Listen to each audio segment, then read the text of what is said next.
Bonjour les runners, bonjour les sportifs, bonjour au petit monde de la course à pied, c'est Seb et je vous retrouve avec grand plaisir en ce vendredi pour un nouvel épisode du podcast À côté de mes pompes, épisode 174. Alors comme vous l'avez peut-être observé, pendant l'été, on fait une petite pause sur ces capsules L'œil du coach.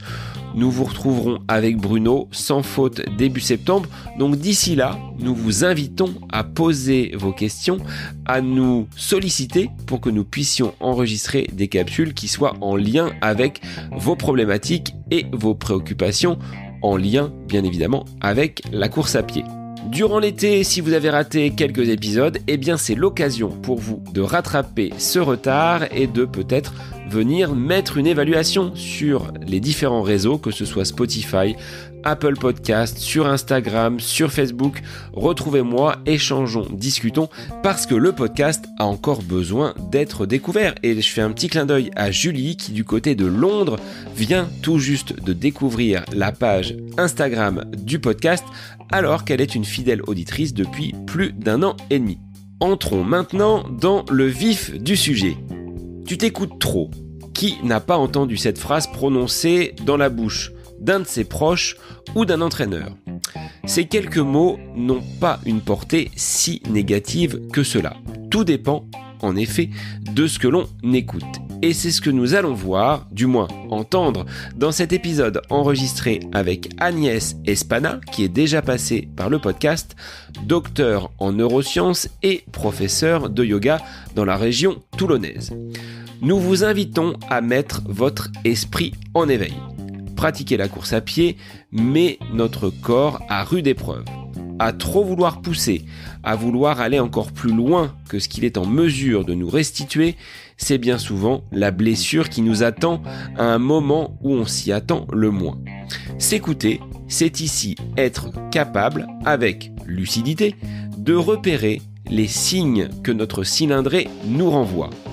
Bobo, tension, tiraillement doivent être pris en considération. Alors Agnès vous invite à stimuler votre intuition, à mettre en place des trackers suite à vos activités pédestres. En étant en accord avec votre corps, vous réduirez vos risques de blessures sans perdre du plaisir à pratiquer. Avant de vous laisser profiter de cet épisode, je voulais remercier Agnès pour m'avoir accompagné dans la construction de cet épisode, de vous avoir éclairé, chères auditrices et chers auditeurs, sur cette nécessité d'écouter son corps. Je vous laisse donc en compagnie d'Agnès Espana. Faut-il s'écouter pour progresser en course à pied ? C'est le nouvel épisode du podcast À côté de mes pompes. Bonne écoute à vous. Bonjour Agnès, sois la bienvenue à nouveau sur le podcast À côté de mes pompes. Je vais te laisser te représenter avant que nous abordions le sujet et la thématique du jour.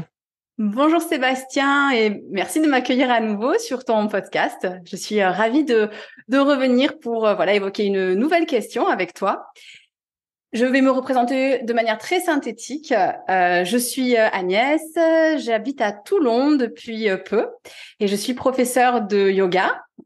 J'ai aussi un doctorat en neurosciences, ce qui me permet d'avoir cette approche au niveau du fonctionnement du cerveau qui m'est utile dans mon enseignement du yoga. Et j'ai aussi été professeure de SVT, enseignante en lycée en particulier pendant des années, avant de dire ciao à l'éducation nationale et maintenant de vivre complètement de mon métier de professeur de yoga.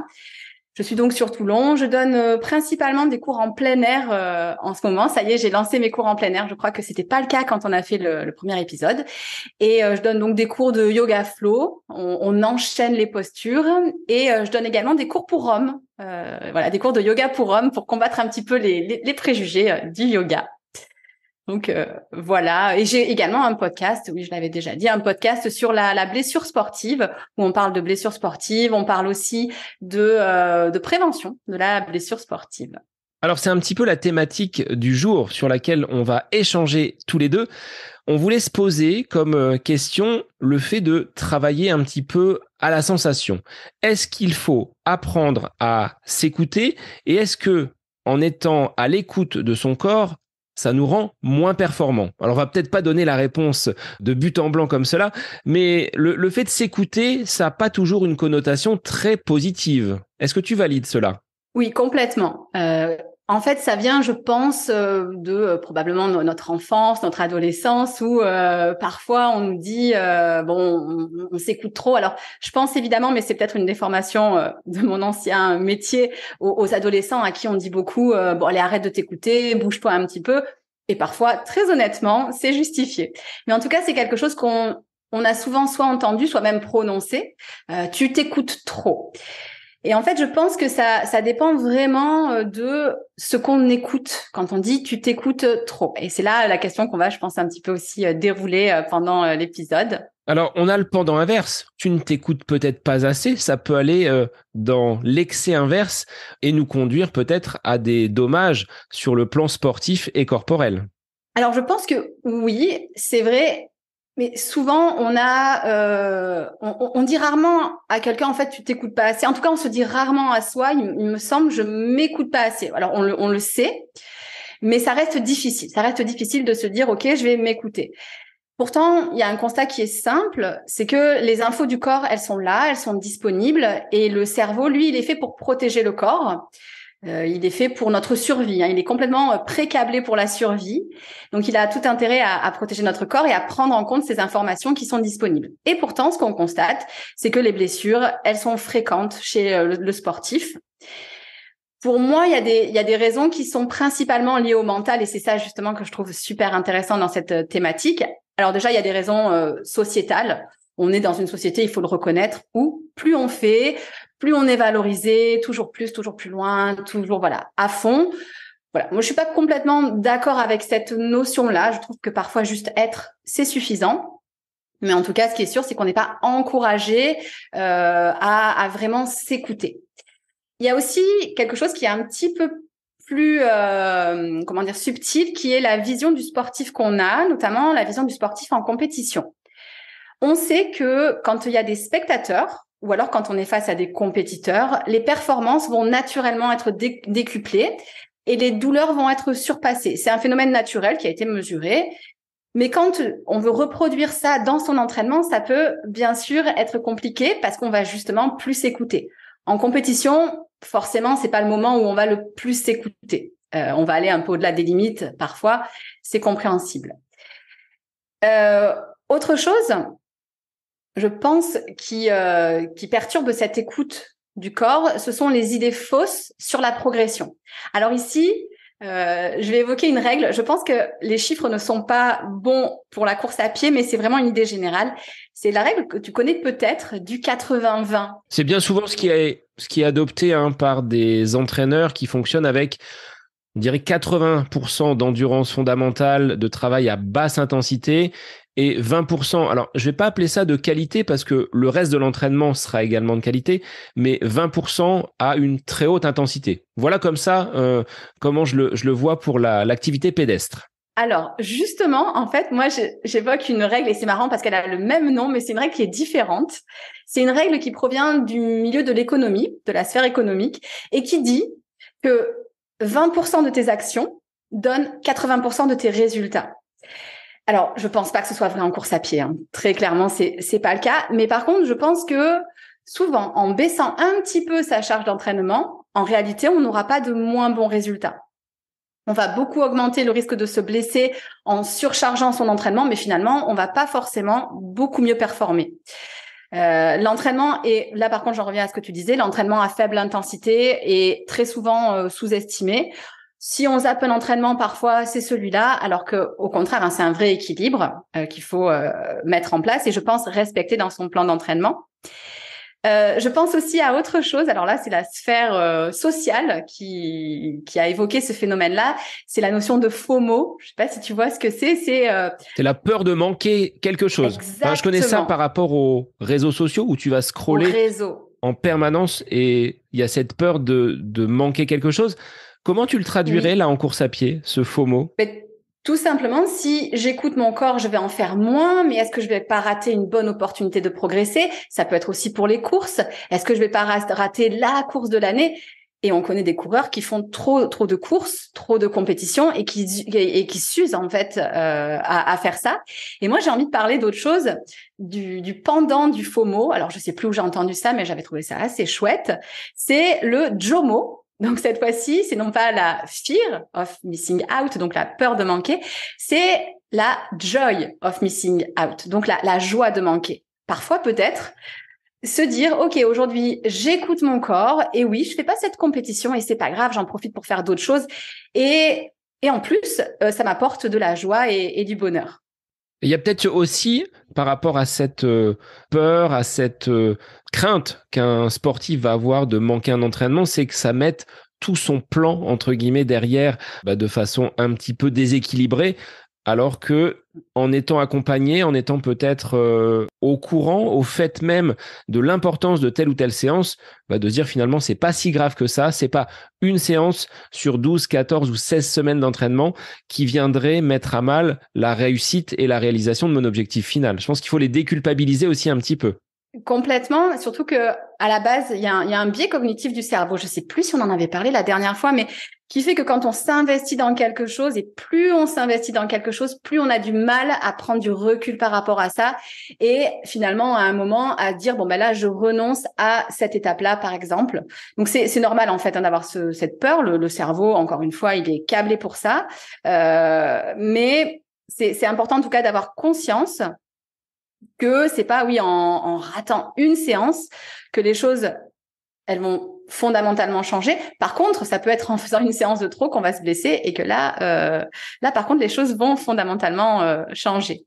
Et bien souvent, tu vois, Agnès, sur les séances d'entraînement, quand on dit on a fait une séance de trop, on la constate froidement, la blessure est là, mais on n'est pas toujours capable de remonter une semaine, 15 jours, 3 semaines en amont pour voir qu'est-ce qui a pu causer.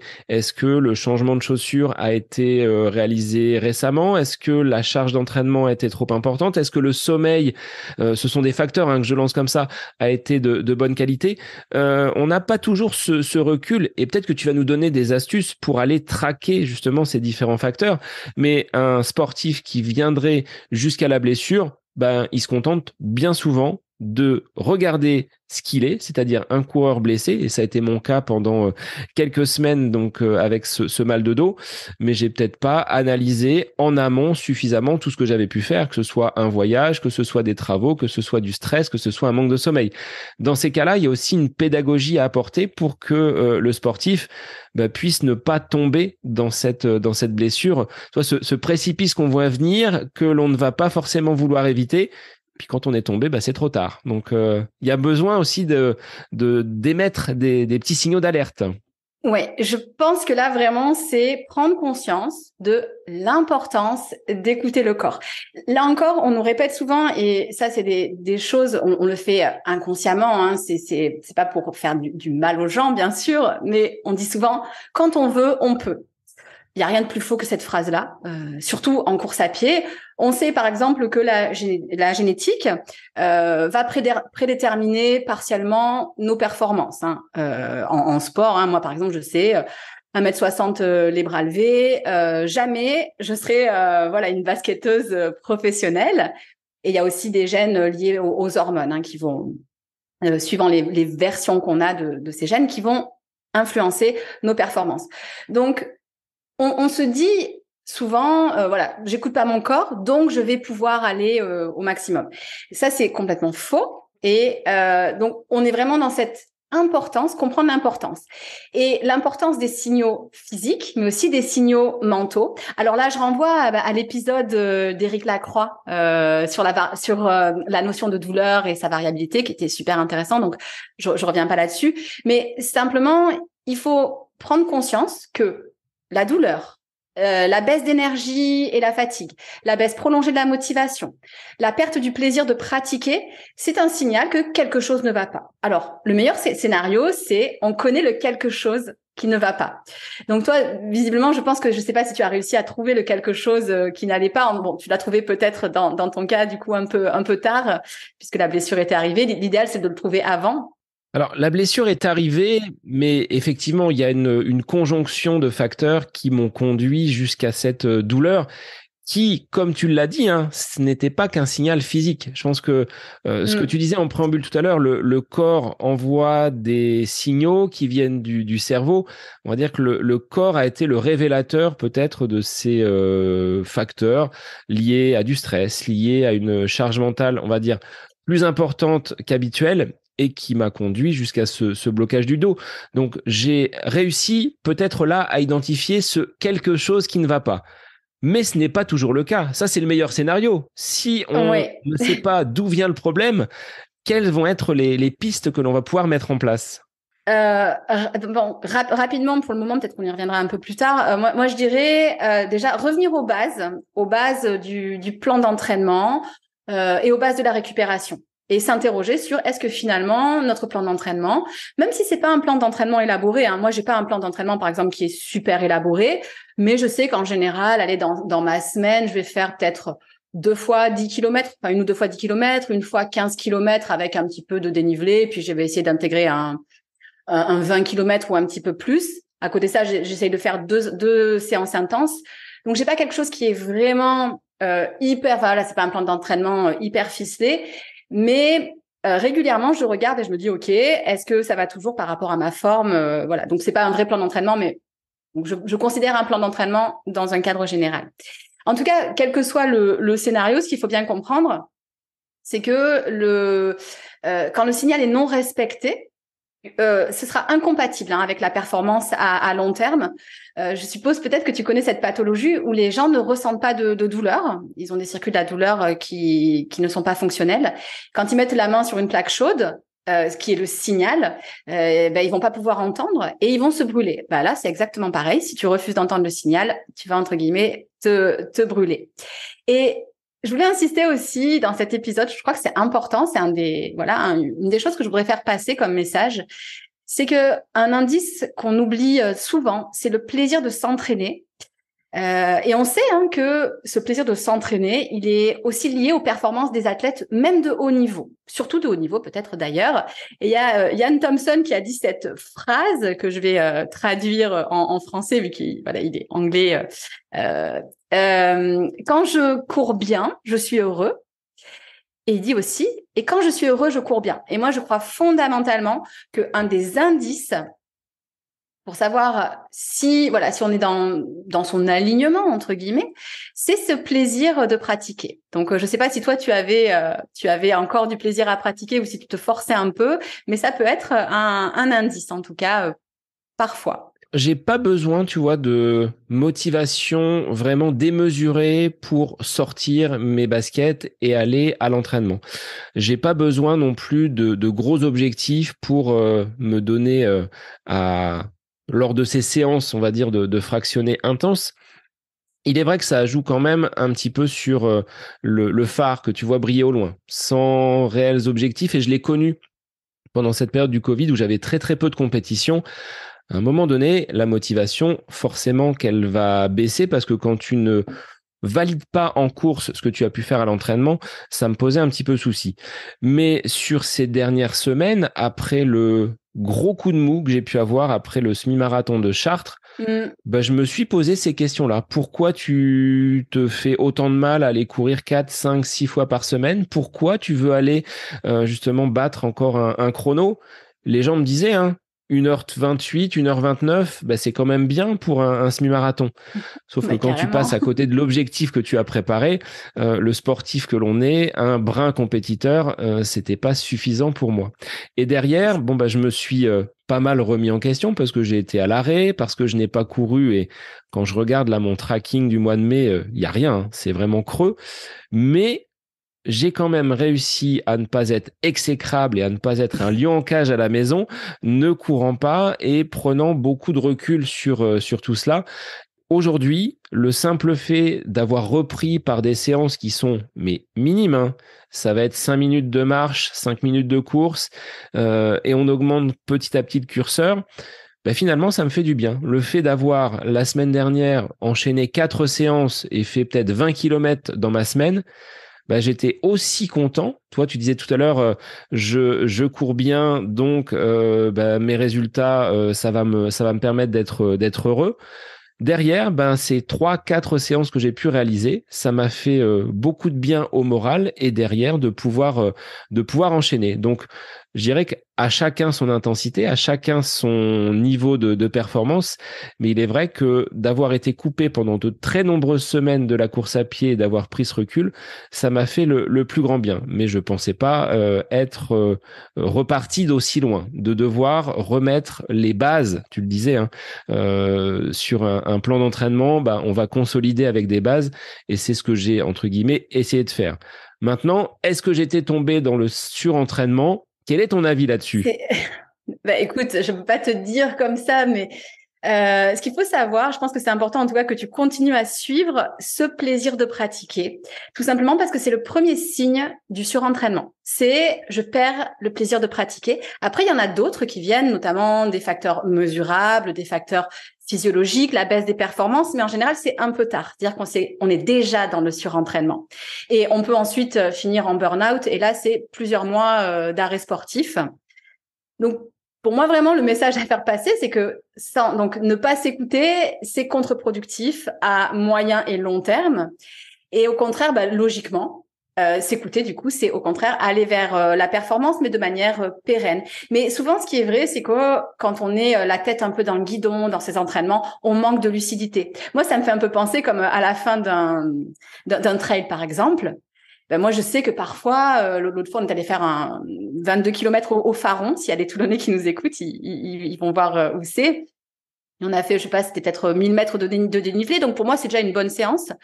Je me disais, attention, là, tu manques de lucidité sur tes pas. Alors, je suis pas tombée. Il y a eu des chutes. Enfin, bref, je suis pas tombée, mais j'avais vraiment conscience de cette perte de lucidité. Et je crois que c'est vrai aussi plus globalement. Parfois, quand on est à fond dans l'entraînement, au bout d'un moment, entre guillemets, on se fatigue et on perd sa lucidité.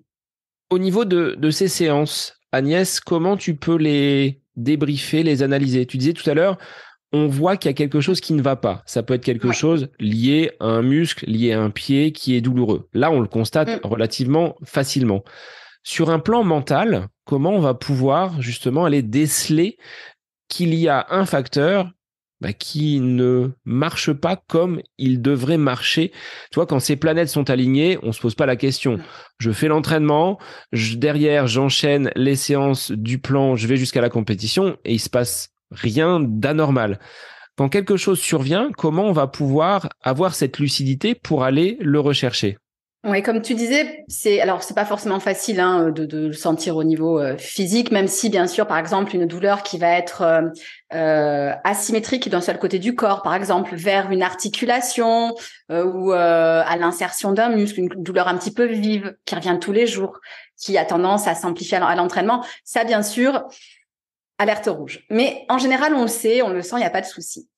Alors là, je vais passer à quelque chose qui est plus en lien avec le yoga. Moi, c'est ce que je dis souvent à mes élèves quand ils débutent. Et parce qu'en fait, on se blesse aussi. En yoga, il faut savoir que c'est un sport, enfin un sport. Je dis entre guillemets, je parle de la partie physique, où on se blesse aussi beaucoup.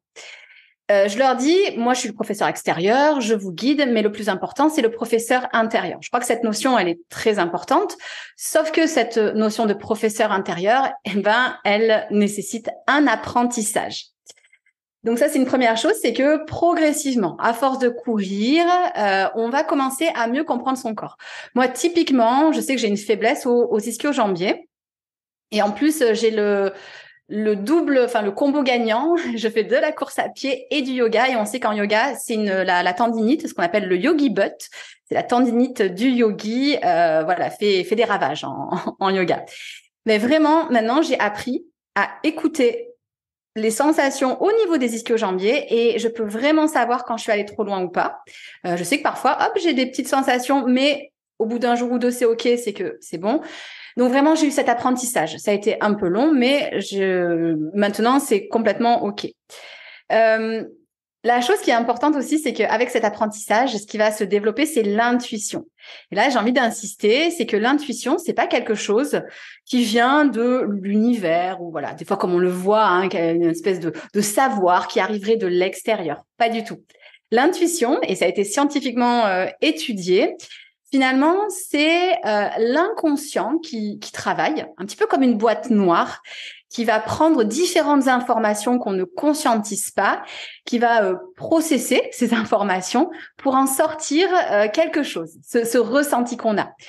Et d'ailleurs, je pense que ça existe chez les médecins notamment, qui au fur et à mesure de leur carrière sont de plus en plus intuitifs. C'est-à-dire que en voyant une personne, en ayant peu d'informations, ils vont arriver souvent à déceler des choses intéressantes. C'est pas de la magie, c'est juste qu'en fait, à force d'avoir vu des gens, ils vont avoir inconsciemment processé des informations et finalement travailler leur intuition. Et donc, concrètement, je vais vous donner plusieurs pistes. La première piste, c'est de se permettre de faire le silence pour écouter les sensations, pour écouter aussi l'énergie. Et là, du coup, on est sur quelque chose d'un petit peu plus mental. Oui, l'énergie du corps, mais aussi, comment je vais dans ma tête, est-ce que je suis motivée ou pas. Et ça, bien sûr, c'est la méditation, par exemple, des scans corporels qui vont me permettre d'accéder à ça. Est-ce qu'à l'intérieur, on est dans une situation de tempête? Est-ce que c'est plutôt le calme? Là, il faut arriver à se poser. Il faut prendre du temps et il faut caler dans son emploi du temps quelques blocs de liberté pour justement faire le silence. Alors, ça peut être vraiment faire le silence par la méditation, mais moi, je sais que je le fais beaucoup aussi pendant mes séances de yoga. Alors, quand je suis élève, parce que quand je suis prof, bien évidemment, je suis pas dans mon corps.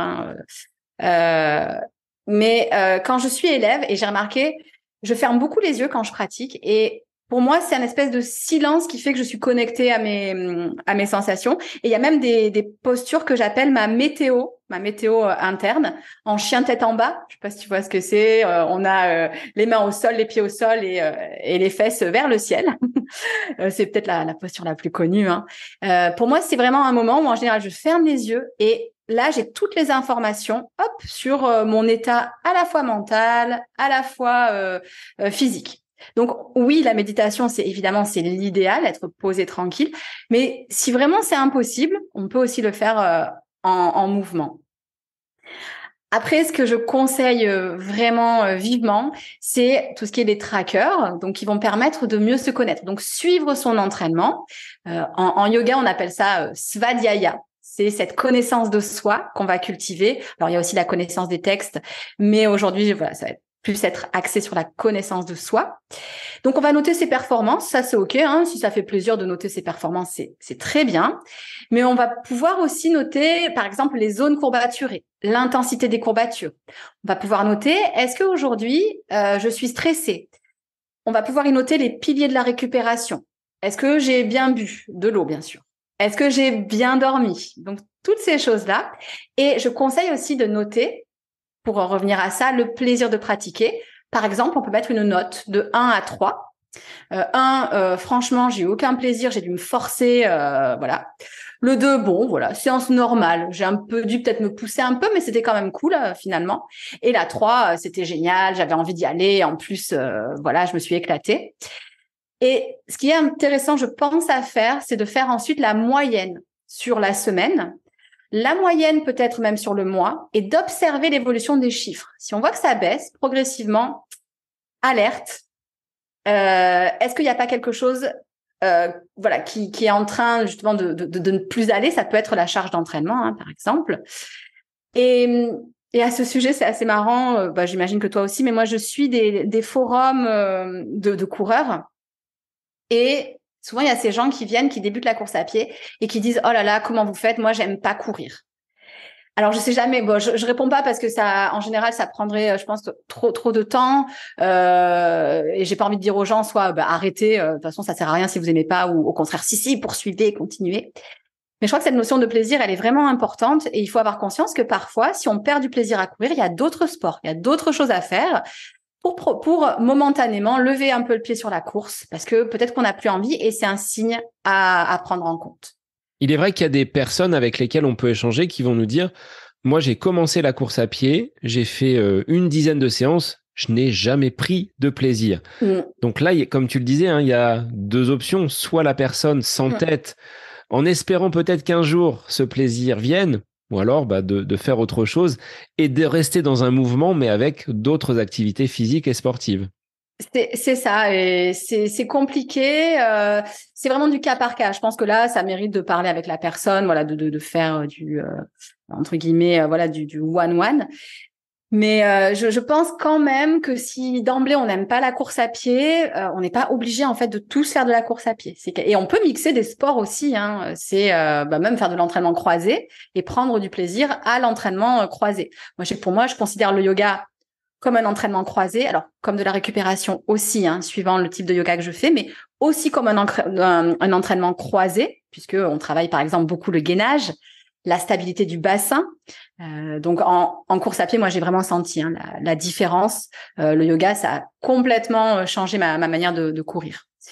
Et alors après, oui, si on revient à tout ce qui est l'écoute du corps, il y a tout ce qui est le yin yoga. Là, pareil, c'est vraiment du yoga très lent, qui est plutôt pour le coup du yoga de récupération. Et puis, vu que j'ai parlé de l'intuition, je dirais peut-être que développer son intuition, ça peut être intéressant. Alors, je vais donner un petit exercice très simple pour développer son intuition. En fait, c'est pour apprendre ce qui résonne comme vrai ou comme faux en nous. C'est un exercice où, en fait, je vais m'asseoir, fermer les yeux, et puis je vais prononcer la phrase « Je m'appelle Agnès ». Alors, pour moi, ça va être Agnès, pour toi, ce sera Sébastien. En tout cas, une phrase, entre guillemets, vraie. Et je vais ressentir comment ça résonne en moi. Deuxième phrase que je prononce, je vais par exemple me dire « Je m'appelle Lustucru ». Normalement, ça doit être faux comme phrase. Enfin, personne ne s'appelle Lustucru. Enfin, peut-être, hein, mais oui, je pense pas, non. Faut demander au registre d'état civil s'il rencontre ce type de prénom. Des Lustucru, en tout cas. Et là, normalement, on va peut-être sentir quelque chose de différent en nous. Alors, bien sûr que quand on commence au niveau des prénoms, on voit pas vraiment peut-être l'utilité, sauf que progressivement, on va pouvoir aller vers des choses un petit peu plus subtiles. Ensuite, je vais me demander, je vais par exemple prononcer la phrase « Ce soir, je vais courir ». Qu'est-ce que me dit mon intuition? Est-ce que oui, c'est une bonne idée d'aller courir, ou est-ce que finalement non, ce soir, ça résonne faux en moi? Donc, évidemment, c'est pas une formule magique, mais ça fait partie des outils qu'on peut utiliser pour progressivement apprendre à écouter son corps. Et tu vois, ça, je l'ai vécu au retour de notre voyage en Crète. Le mardi, j'avais une petite séance et ça faisait une semaine que j'avais pas vraiment mis les baskets, si ce n'est 2 sorties du côté d'Héraclion. Et je reviens, je dis, je vais aller faire ce petit fractionné. Mais en moi-même, je savais que j'avais la fatigue dans les jambes, une journée de reprise avec mes élèves et pas du tout finalement de très bonnes conditions parce que un peu de fatigue. Bon, au retour de vacances, vous allez dire, c'est paradoxal. Et finalement, au bout de 25 minutes, qu'est-ce que j'ai fait? J'ai stoppé ma séance parce qu'une petite pointe au mollet est apparue. Mais avant même de partir, je m'étais dit, ouais, c'est peut-être pas raisonnable au vu de la nuit que tu as passée, très peu de sommeil, une journée professionnelle derrière assez chargée. Là, j'aurais dû peut-être faire un petit peu plus confiance à mon intuition. Là, je pense que clairement, c'était ton intuition qui a dû faire donc inconsciemment le bilan de toutes tes journées passées, qui a mis peut-être ça en balance avec le ressenti que tu avais à l'intérieur et non, c'était pas bon. Bon, tu l'as pas écouté, mais si tu as arrêté ta séance, c'est quand même que tu as écouté ton corps. Mais c'est vrai que oui, je pense que c'était clairement ton intuition qui t'a parlé. Donc j'en ai un petit peu à moi maintenant de l'utiliser et de le développer un petit peu plus, cet esprit, ce gain d'intuition. Ouais. Et vraiment, c'est quelque chose qui est scientifique, c'est-à-dire que c'est ton cerveau qui fait le boulot à ta place, de manière inconsciente, mais qui fait le boulot. Donc c'est à prendre en compte. C'est pas juste un truc un peu perché. Non, c'est vraiment quelque chose sur lequel on peut compter. Est-ce que tu encourages, Agnès, les personnes qui vont débuter une séance à peut-être se donner un objectif, mais que l'objectif ne soit pas uniquement, tu vois, chronométrique, en disant il faut que je parcours 10 km, il faut que je cours un bloc à telle allure ou répéter 10 fractions à cette vitesse-là. Est-ce qu'on peut pas aller chercher, en termes de plaisir, justement, dont on parlait tout à l'heure, peut-être d'autres sources de satisfaction? Alors, moi, je pense que c'est important d'avoir un plan d'entraînement. Enfin, je dis ça parce que moi, je sais que j'en ai besoin. Je pense que c'est un peu aussi pour garder une motivation. C'est voilà, c'est quelque chose qui est utile. Et d'avoir un objectif, je crois que c'est fondamental. Alors, ce qui est embêtant, enfin embêtant, c'est pas que c'est embêtant, mais c'est qu'on sait que le cerveau, il va plus facilement prendre en compte des objectifs s'ils sont chiffrés. Donc, c'est toujours quand même intéressant d'avoir des objectifs précis et chiffrés. Là où, par contre, je crois que c'est vraiment fondamental d'agir, c'est sur l'assouplissement du plan d'entraînement. Pour moi, c'est une méthode que j'aime bien, c'est la méthode des petits pas. C'est-à-dire que à chaque entraînement, enfin après chaque entraînement, je regarde comment je me suis sentie. OK, la prochaine séance, est-ce que je la fais comme planifié ou pas? Ou est-ce que je modifie? Donc, petit pas par petit pas, on peut modifier le plan d'entraînement. L'idée, c'est que à un moment, peut-être que oui, ça ne nous permettra pas d'atteindre exactement l'objectif chiffré, mais en tout cas, je pense qu'on sera comme ça au plus près du bon chemin vers l'objectif. Et là, l'outil qui est fondamental, c'est, comme on l'a dit, c'est d'avoir un tracker. Ça, c'est vraiment super important pour suivre la progression. Et on va pouvoir réajuster en allégeant. Alors, la question, est-ce qu'on va pouvoir réajuster en augmentant la charge? Parce que ça arrive parfois de se sentir super bien et de vouloir en faire plus. Moi, j'ai pas de réponse toute faite. Je dirais qu'il faut, encore une fois, revenir aux bases. Se poser les questions. Est-ce que sur la semaine, mes séances sont suffisamment variées? C'est valable aussi d'ailleurs sur le mois, sur même l'année. Donc, est-ce que si je rajoute cette séance-là, par exemple, est-ce que je reste sur quelque chose qui est assez varié? Parce qu'on peut vite tomber, par exemple, sur un entraînement hyper monotone, toujours les mêmes séances, et on sait que ça, c'est pas bon en termes de blessures, même de blessures, c'est pas terrible. Donc, se poser cette question-là, est-ce que mes entraînements restent variés? Est-ce que je mets pas 2 séances intensives côte à côte? Alors ça, c'est pareil. Bien sûr que quand on est en prépa spéciale pour des gros événements, ou bien les athlètes pros qui s'entraînent 2 fois par jour, bien sûr que eux, ça va leur arriver d'avoir des grosses séances côte à côte. Mais quand tu regardes leurs entraînements, pas tant que ça en fait.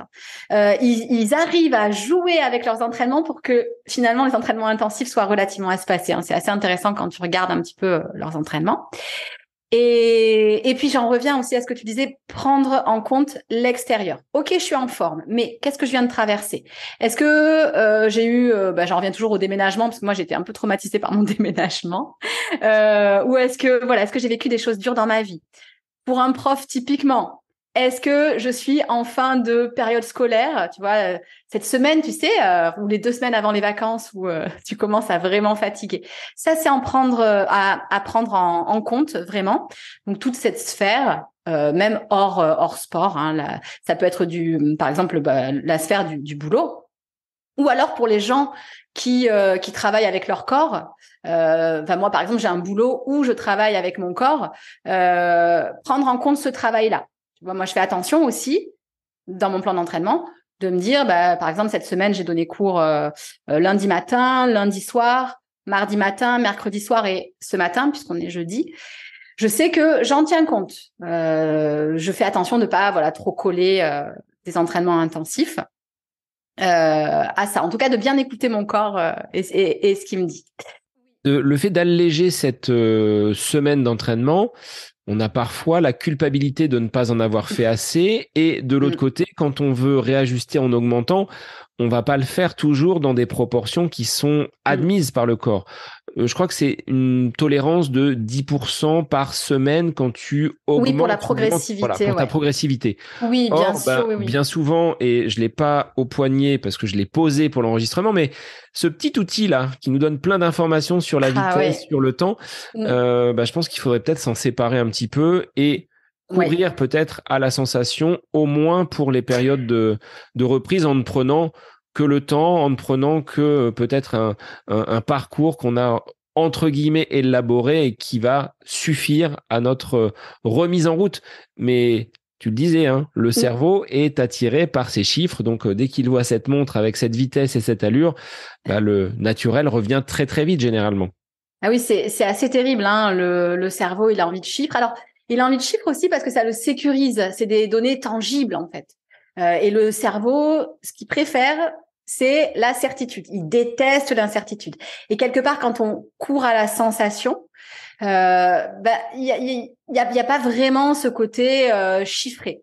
Alors, on peut, et là, je suis d'accord avec toi, par exemple, se donner un temps ou se donner une allure, pourquoi pas? Parce que c'est quand même important hein, de chiffrer un minimum, ne serait-ce que pour suivre sa progression. Je crois que c'est important hein, de chiffrer. Moi, je sais que je chiffre mes entraînements, mais j'y accorde pas vraiment plus d'importance que ça. C'est-à-dire, voilà, je regarde, c'est plus informatif. Est-ce que j'étais en forme aujourd'hui ou pas? C'est vraiment, donc on est toujours dans un objectif d'écouter mon corps et de voir, ok, ben là, c'est bizarre.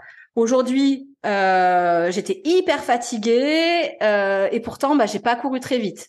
Attention, ça veut dire que peut-être je dois lever un peu le pied. Donc moi, j'utilise vraiment plus comme ça. Mais après, c'est parce que aussi, voilà, j'ai pas d'objectif de course. Là, je sais que mon objectif actuellement, j'aimerais faire un trail de 35 km à peu près. C'est voilà, j'ai envie de tester ça sur voir ce que ça donne.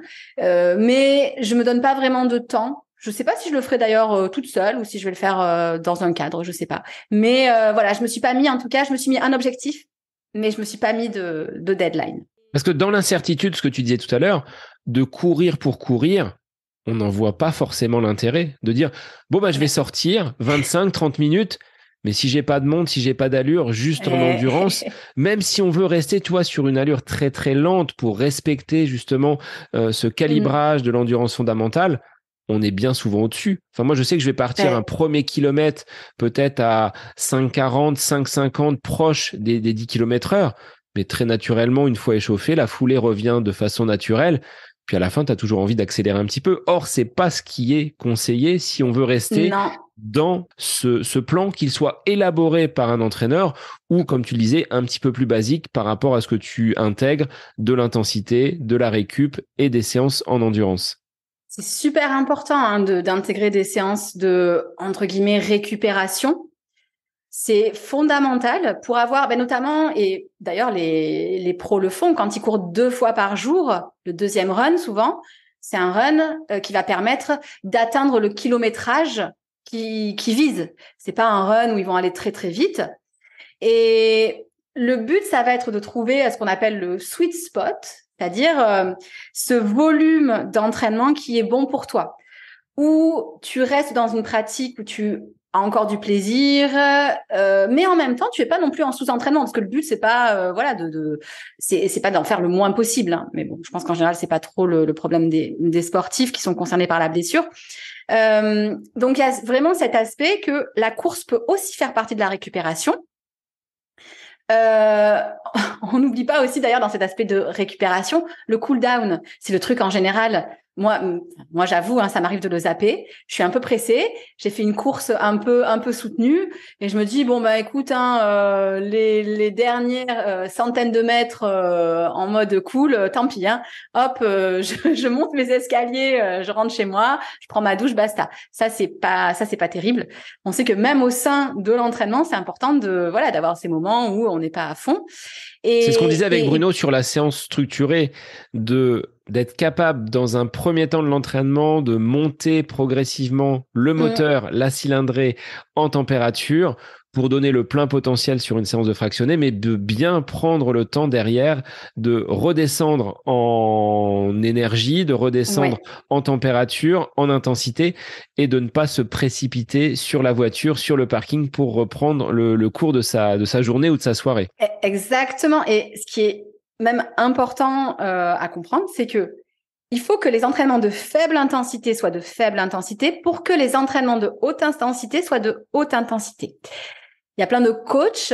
Moi, j'aime bien lire un peu les témoignages des coachs, les écouter sur les podcasts et qui disent, hein, mon athlète, il va pas à fond en fait dans sa haute intensité. Pourquoi? Parce qu'il va pas suffisamment bas dans sa basse intensité. Du coup, il peut pas donner le maximum parce que déjà, il a pas assez récupéré.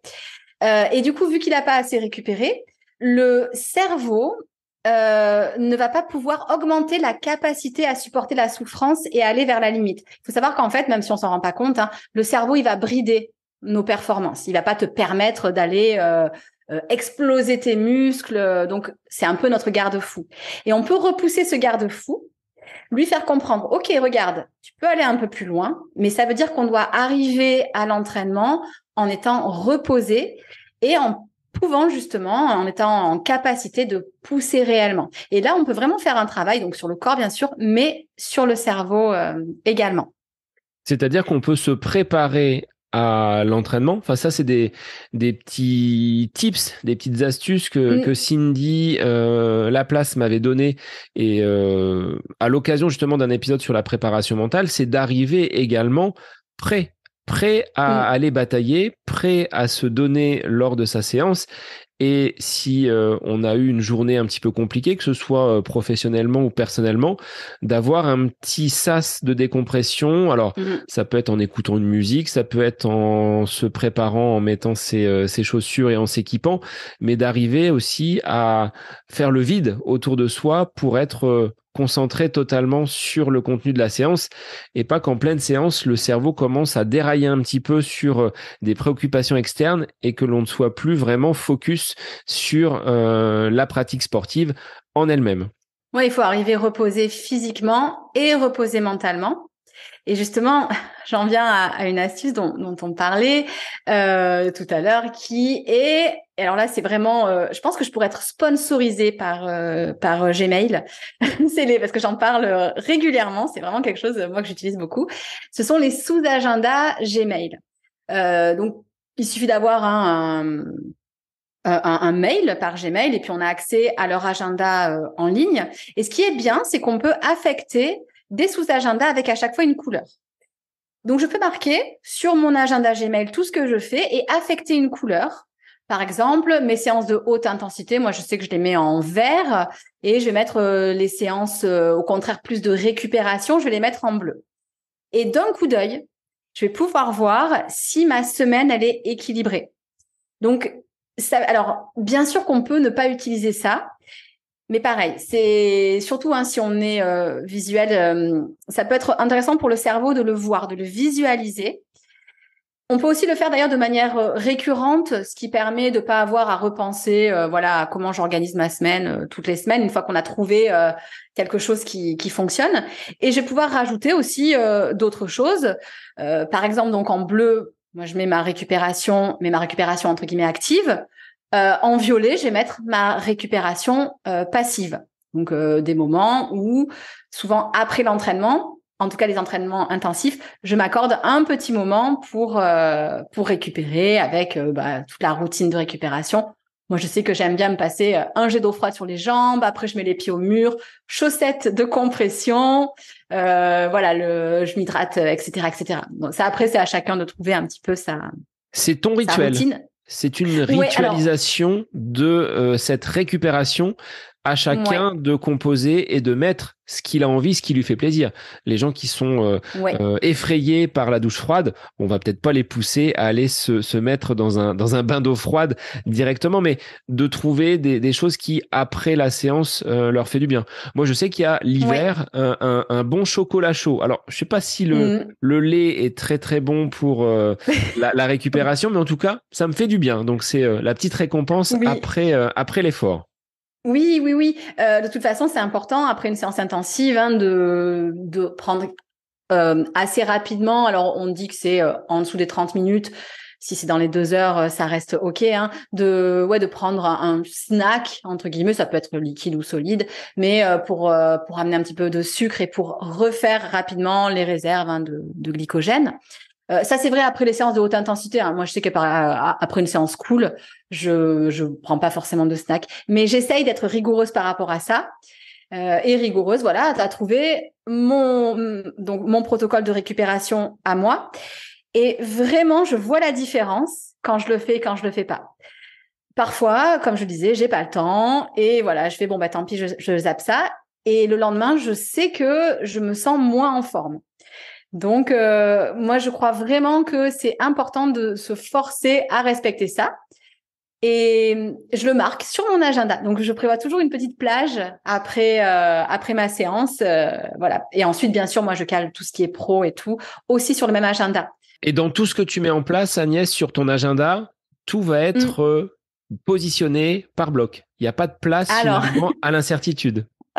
Si, je vais passer pour une psychopathe. Si, bien sûr qu'il y a de la place pour l'incertitude. Non, parce que tu disais, le cerveau n'aime pas l'incertitude, justement. Là, tu lui facilites le travail, tout est vraiment cadré avec Oui, les récup, avec oui, les temps où va y avoir du sport, ouais, où c'est pas du sport, où c'est le perso, mais ouais. tout est bien ficelé. Ouais, c'est assez bien ficelé. Alors moi, je sais que moi, j'en ai besoin. Probablement que certains, pour eux, c'est pas quelque chose qui est bon. Et ça, c'est complètement compréhensible, hein. On fonctionne tous différemment. Je sais qu'il y a des gens, même, ça peut un peu angoisser, ce côté-là un peu carré. C'est pour ça que on peut aussi laisser, bien sûr, des plages vides, hein. On a tout à fait le droit. Moi, je sais qu'il y a des plages qui sont vides. En général, je me pose, je lis, bref. Mais je crois quand même que c'est intéressant de conscientiser le fait qu'il faut s'accorder ce temps et trouver un moyen, en tout cas, de l'intégrer dans son quotidien. Tu commences par cela? Ce sont ces Pardon? blocs-là que ce sont ces blocs-là Ah, que bonne tu positionnes question. en premier dans ton agenda par ordre de priorité. Ouais, Qu'est-ce que tu mettrais en ouais. premier dans l'agenda? Oh, Le c'est sport ou dur. la partie pro? Ah, c'est hyper dur comme question. Moi, je t'avoue que j'ai pas vraiment. J'essaye de pas avoir à choisir. Je positionne d'abord mes cours, on va dire les cours que moi je donne, les cours de yoga. Ça, je les positionne, c'est mes blocs fixes. Je vais pas dire aux gens, ah bah cette semaine j'annule ce cours parce que j'ai envie d'aller courir. Ça, c'est vraiment mes blocs fixes quand je sais que je dois être à un moment, à un endroit.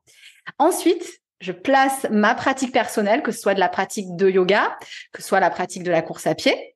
Et ensuite, je vais venir placer tout ce que j'ai à faire et qui n'a pas à être positionné à un moment particulier.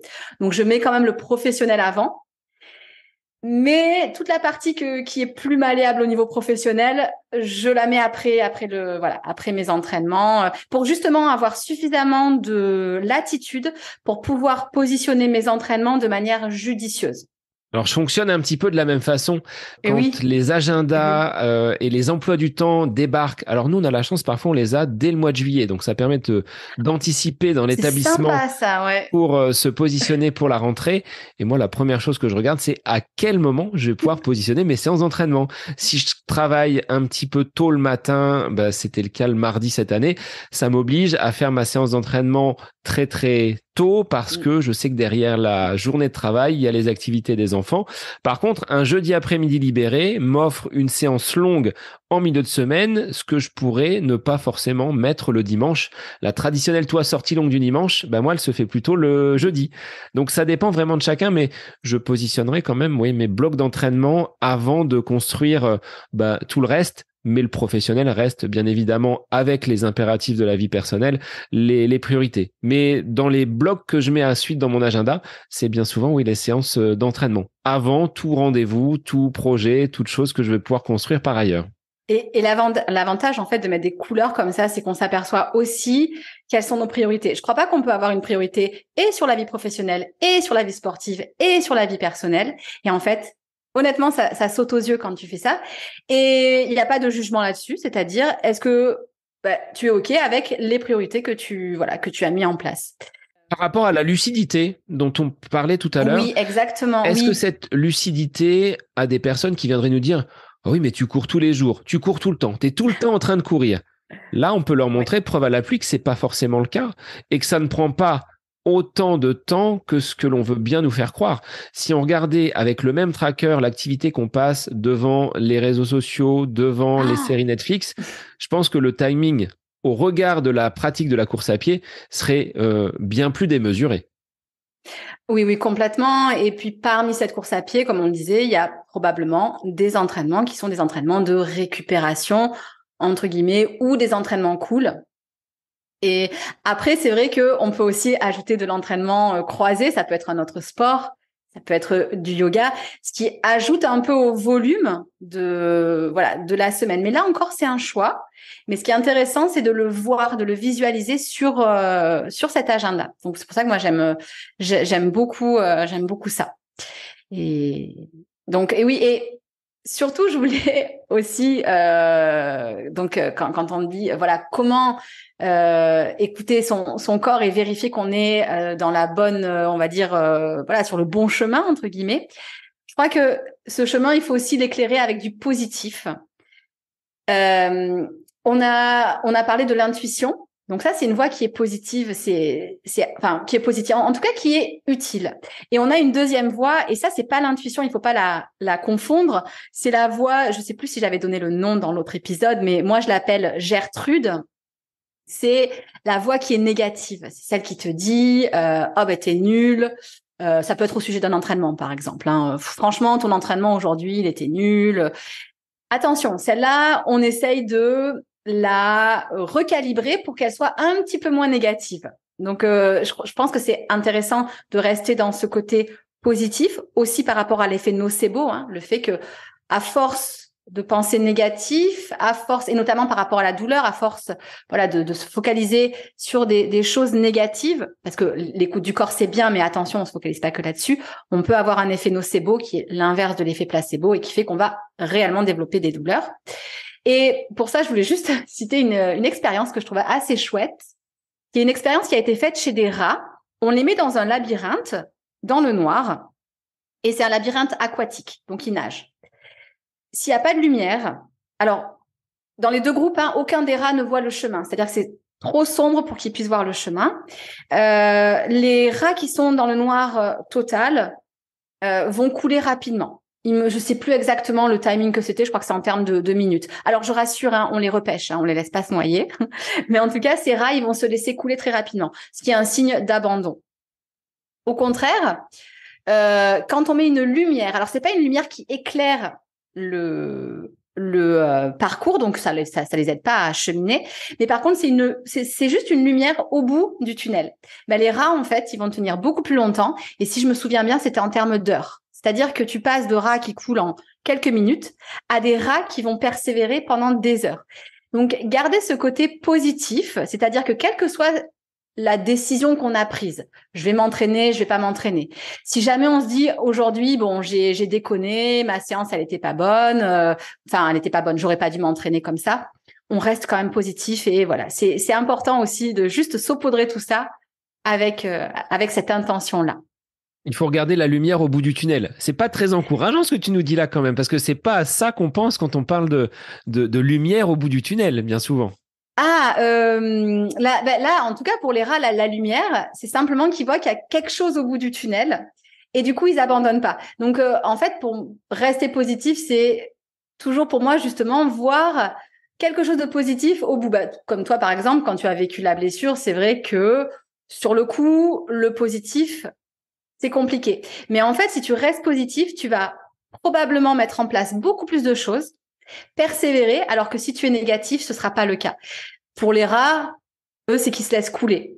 Pour un sportif, ça va être qu'il va mettre en place des actions pour soit, bon, dans le cas de la blessure, surmonter sa blessure, mais tout simplement, sinon, dans son quotidien, peut-être mettre des actions qui sont plus ajustées, comme des actions de récupération et des choses, voilà, dans cet esprit-là.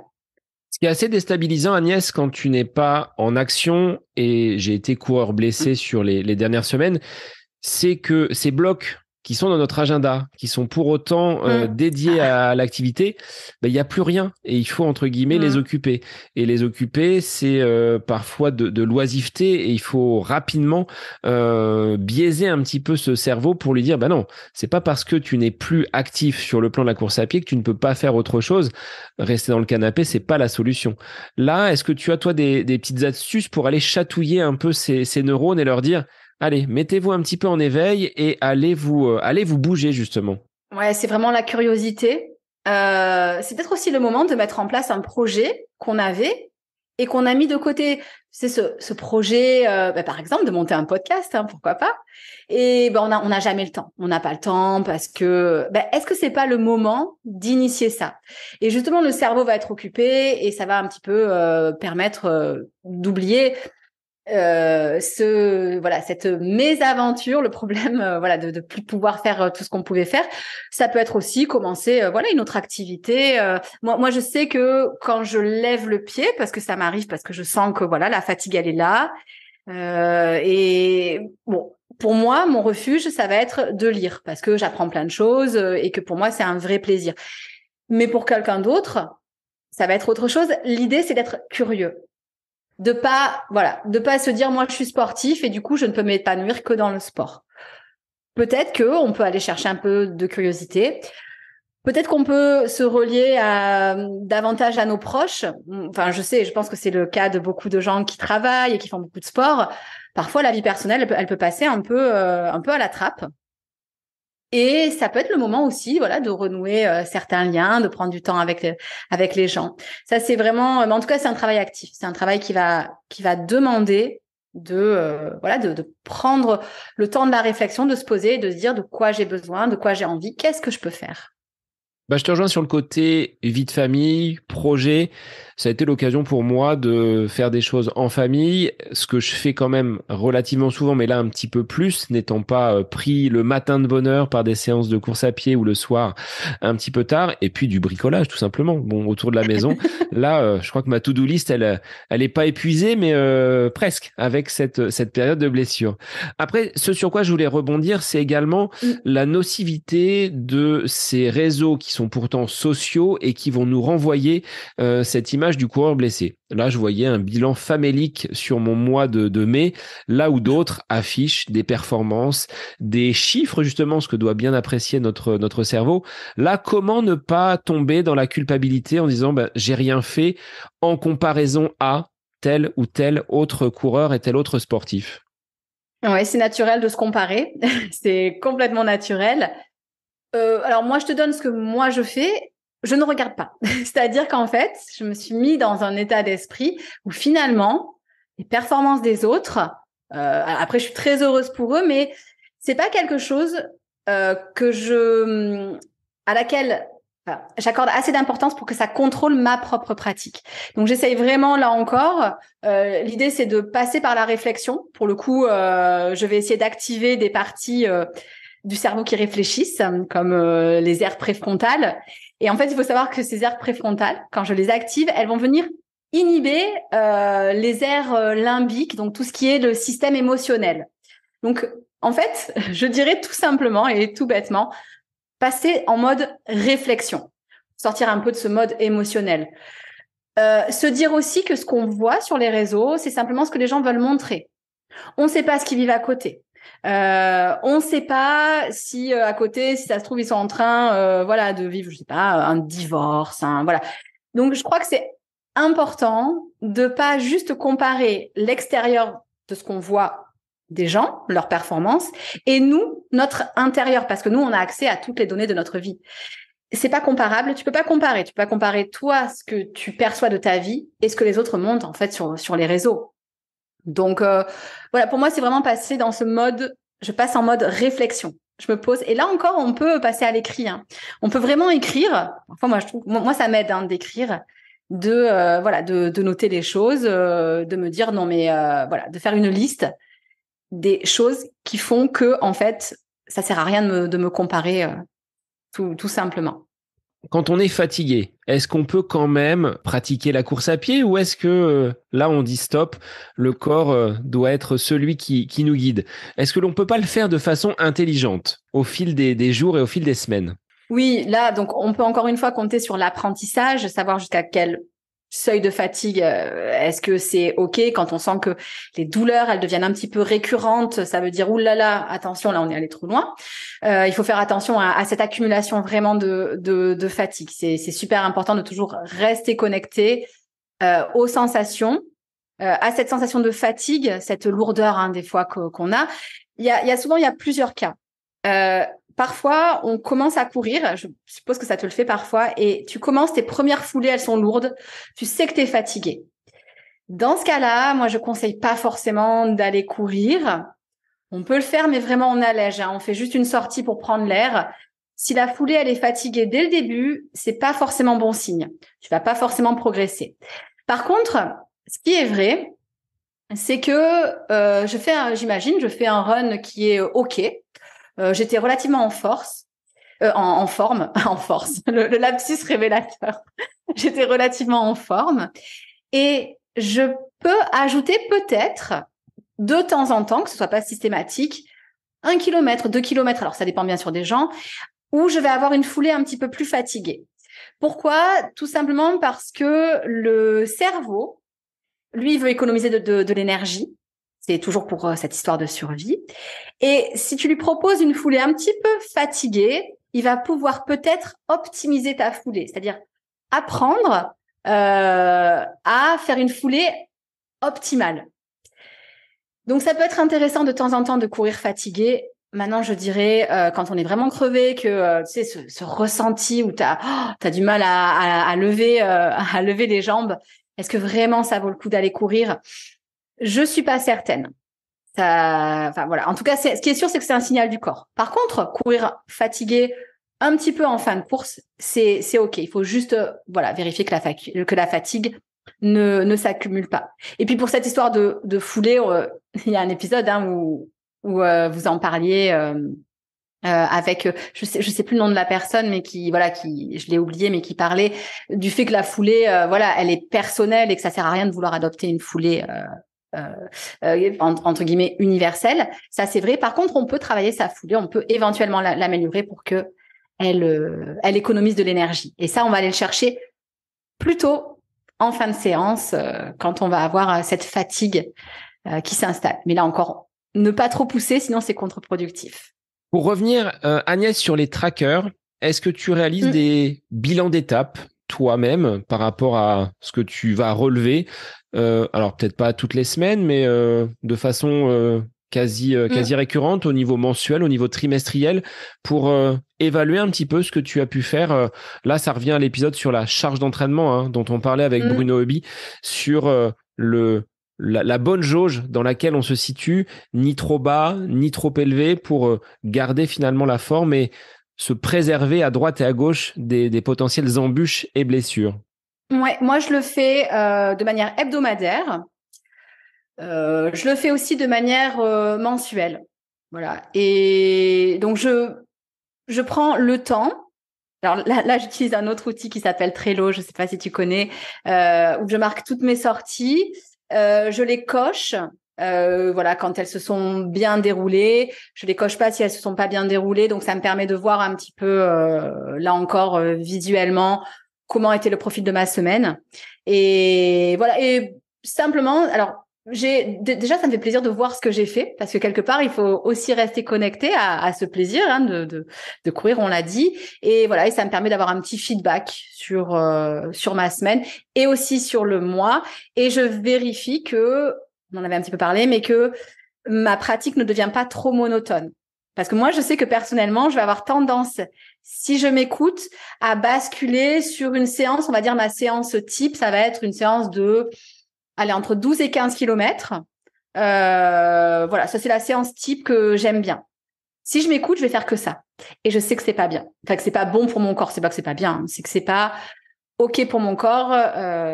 Donc, j'essaye, je vérifie que je bascule pas dans mes travers. Alors, avant de conclure cet épisode, Agnès, est-ce qu'on peut rappeler en conclusion ces bonnes pratiques ou mauvaises pratiques qui vont nous conduire d'un côté à cette, on va dire, non-écoute du corps et de l'autre côté, cette attention que l'on va vraiment lui porter? Tout d'abord, si on ne l'écoute pas, ce corps, est-ce qu'il pourra nous conduire à la performance ou plutôt vers la contre-performance? Donc, très clairement, pour moi, ne pas écouter son corps, ça nous rend moins performants. Déjà, de par le risque de blessure, de par le risque de la perte de plaisir à pratiquer. Parce que ça, moi, je crois que ça reste quand même quelque chose qui est fondamental, qu'on soit un athlète amateur ou un athlète professionnel. Il faut pas aussi oublier que les pratiques trop intensives, alors ça veut rien dire une pratique trop intensive, ça dépendra de la personne. On va dire trop intensive pour soi, peuvent perturber le sommeil. Donc on peut tomber dans un cercle vicieux de fatigue qui favorise la blessure. Il faut pas oublier aussi que la pratique intensive, c'est une pratique qui va favoriser l'inflammation. Et ça, c'est normal. Le processus normal d'adaptation d'un muscle implique de l'inflammation. Ce qui est dangereux, c'est quand c'est en excès. Et bien sûr, le fait de pas écouter son corps, ça peut facilement mener à du surentraînement. Et qui dit surentraînement, c'est simple, dit baisse des performances. Là, on le sait, c'est une des conséquences de ce surentraînement. À chacun d'aller choisir les facteurs, mais là tu en as cité quelques-uns, hein. Le sommeil, le côté inflammatoire, Oui, la perte du plaisir, peut-être l'irritabilité également au quotidien oui, avec complètement. ses proches, ça peut être révélateur. Si on loupe une séance et qu'on s'emporte, bah, c'est qu'il y a quand même quelque chose qui Ouais. là ne tourne pas rond. Alors de l'autre côté, si on est à l'écoute, est-ce que l'on va quand même pouvoir progresser? Parce qu'il faut qu'on puisse conclure auprès des auditeurs. Oui, ben, pour moi, l'écoute du corps, c'est tout simplement s'adapter pour progresser plus linéairement. C'est vraiment cette idée de vouloir progresser de manière pérenne, de manière linéaire, de manière sereine. Et pas avec ces dents de scie qu'on connaît quand on a des douleurs chroniques, quand on a des blessures récurrentes et qui sont super difficiles à vivre. Je pense que tu me diras pas le contraire. Donc, vraiment, je conseille d'aller vers un plan d'entraînement avec des objectifs, mais avec surtout de la souplesse, de mettre en place de la récupération, ce tracking qui pour moi est un outil fondamental. Bien sûr, je prêche pour ma paroisse. Faites du yoga, faites de la méditation. Ce sont vraiment des précieux outils. Et je voulais juste ajouter justement par rapport à cette méditation, le fait que dans une optique ne serait-ce que de performance, il faut savoir que la méditation ralentit le vieillissement. Alors ça, en fait, on l'a montré parce que ça évite la diminution de la longueur des télomères. Et les télomères, en fait, ce sont les extrémités de nos chromosomes. C'est comme des petits capuchons protecteurs. Quand les télomères se raccourcissent, on assimile ça à un vieillissement cellulaire. Et la méditation permet d'éviter ce rétrécissement des télomères. Ça, déjà, c'est juste fabuleux quand même. Et en plus, et ça pour un sportif, c'est intéressant. Donc, vieillir moins vite, c'est quand même intéressant. Et la méditation renforce l'immunité. Donc forcément, là aussi, c'est quand même plus sympa de pas avoir voilà des problèmes tous les 3 jours. On sait à quel point même des problèmes, voilà des petits problèmes de santé, ça peut impacter sur notre pratique sportive. Donc, s'écouter, bah, il faut pas, si on renvoie à l'introduction de l'épisode, il faut pas le prendre comme quelque chose de négatif. Quand on dit à quelqu'un tu t'écoutes trop ou tu t'écoutes pas assez, là, il faut prendre le contre-pied et vraiment faire corps avec son corps, justement. Ouais, complètement. La réponse est bien sûr que l'écoute du corps, ça ne rend pas moins performant, bien au contraire. Euh, c'est une question d'échelle de temps. Ce qui est sûr et certain, c'est qu'à long terme ou même à moyen terme, c'est vraiment un pari gagnant. Merci Agnès pour tous ces éclairages sur cette écoute du corps qui peut nous rendre quand même beaucoup plus performants. Je te laisse nous redonner les quelques liens, les quelques supports sur lesquels les auditeurs de la région de Toulon, mais également de la France entière, pour suivre ton actualité et peut-être se mettre au yoga par la même occasion. Donc, j'invite les auditeurs, s'ils veulent me retrouver, soit à aller voir mon site, j'ai un site internet, soit à me suivre via Instagram. En ce moment, alors je ne sais pas quand l'épisode paraîtra, mais je suis en train de mettre en place ce que j'appelle mon kit de récupération pour sportifs, où on va se servir des outils du yoga, des outils aussi des neurosciences. Si cet épisode paraît avant fin juin, il y a une liste d'attente qui est mise en place. Donc voilà, on peut s'inscrire sur la liste d'attente. Je vais également mettre en ligne un petit e-book, une petite feuille de route pour la récupération, toujours basée sur cette optique voilà de yoga. Il y a également des outils de bien-être et puis des neurosciences. Donc ça peut être téléchargé gratuitement. Et j'ai toujours aussi mon podcast et puis ma chaîne YouTube où je mets voilà des pratiques de différentes longueurs si les gens veulent tester le yoga. Et puis bien sûr, j'accueille avec joie les Toulonnais si souhaitent venir tester le yoga en extérieur, soit près de la plage ou alors dans des parcs. Enfin, on est pas mal en tout cas à Toulon, ça c'est sûr. Merci Agnès pour tous ces conseils. Donc on invite les auditeurs dans les écoutes futures, peut-être à s'écouter et à aller justement sur ce tracking pour continuer à performer. C'est en tout cas tout le bien qu'on leur souhaite. Merci Agnès. Merci à toi, en effet. Écoutez votre intuition, ça c'est sûr, c'est un bon guide. Faites-lui confiance. Et pour tous les auditeurs, je vous dis à la semaine prochaine pour un nouvel épisode du podcast À côté de mes pompes. Bonne semaine à vous.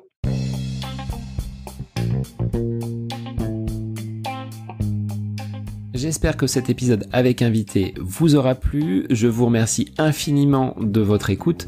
Pour faire remonter le podcast dans les classements, je vous invite à laisser une petite évaluation sur Apple Podcast, 5 étoiles, un petit commentaire, ça me fera énormément plaisir et vous permettrez au podcast d'être remonté, diffusé, déployé sur ces différentes plateformes de façon plus importante encore qu'il n'est actuellement.